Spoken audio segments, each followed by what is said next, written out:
கர்த்தருடைய பரிசுத்தமான நாம மகிமைப்படுவதாக.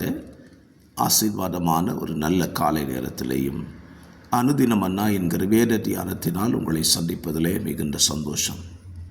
கிருபையாய் கர்த்தர் நமக்கு கூட்டி கொடுத்திருக்கிற இந்த நாளுக்காக கர்த்தரை ஸ்தோத்திரம் பண்ணுவோம்.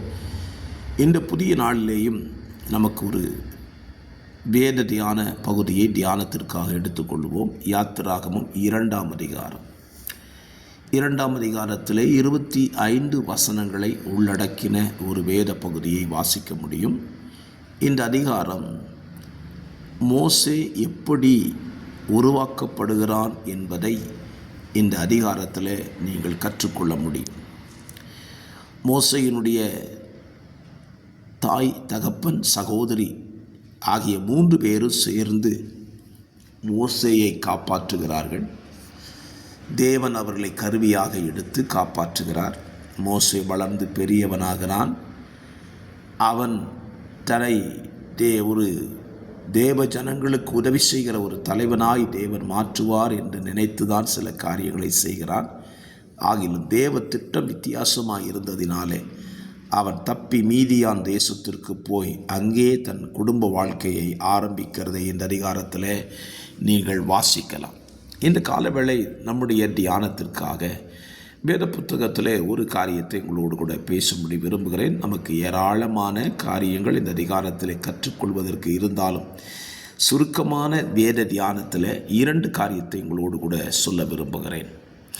மோசேயினுடைய தாயானவள் 3 மாதம் மோசையை ஒளித்து வைத்து அதற்கு பின்பு அதை காப்பாற்ற முடியாததினாலே அதற்கு ஒரு நாணல் பெட்டியை செய்து வைத்து அதை எகிப்தின் நைல் நதியிலே கொண்டு போய் விடுகிறாள்.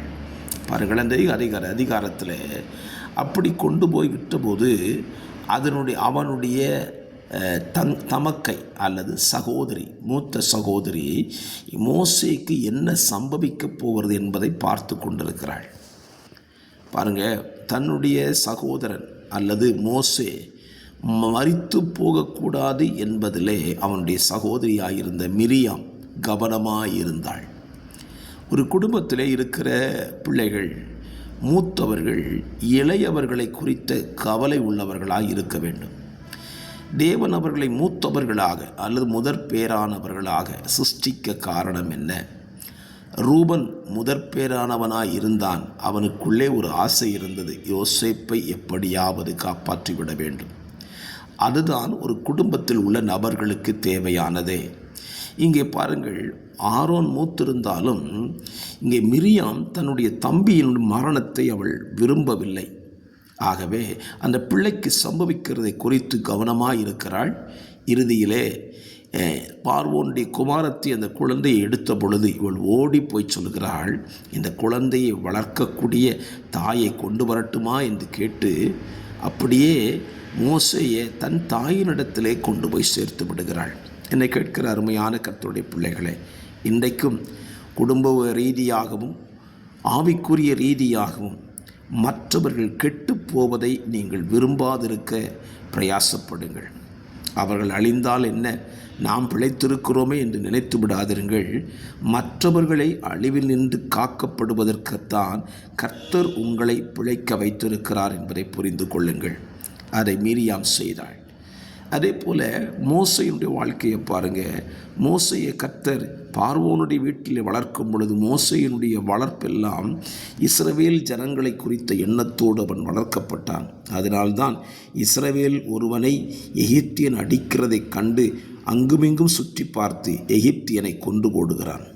அவன் நினைக்கிறான், என் கையை கொண்டு கர்த்தர் ஏதாவது செய்து விடுவார் என்று சொல்லி. கர்த்தர் ஏன் அந்த இடத்துல மோசையை பயன்படுத்த விரும்பலைன்னா, மோசையின் கை பலத்தினால் எதுவும் சம்பவிக்க முடியாது, கர்த்தருடைய பலத்தினால் தான் சம்பவிக்க வேண்டும் என்பதற்காக கர்த்தர் அந்த இடத்துல மோசைக்கு கை கொடுக்காமல் மோசை அங்கே இருந்து ஓடி போகக்கூடிய சூழ்நிலை வருகிறது.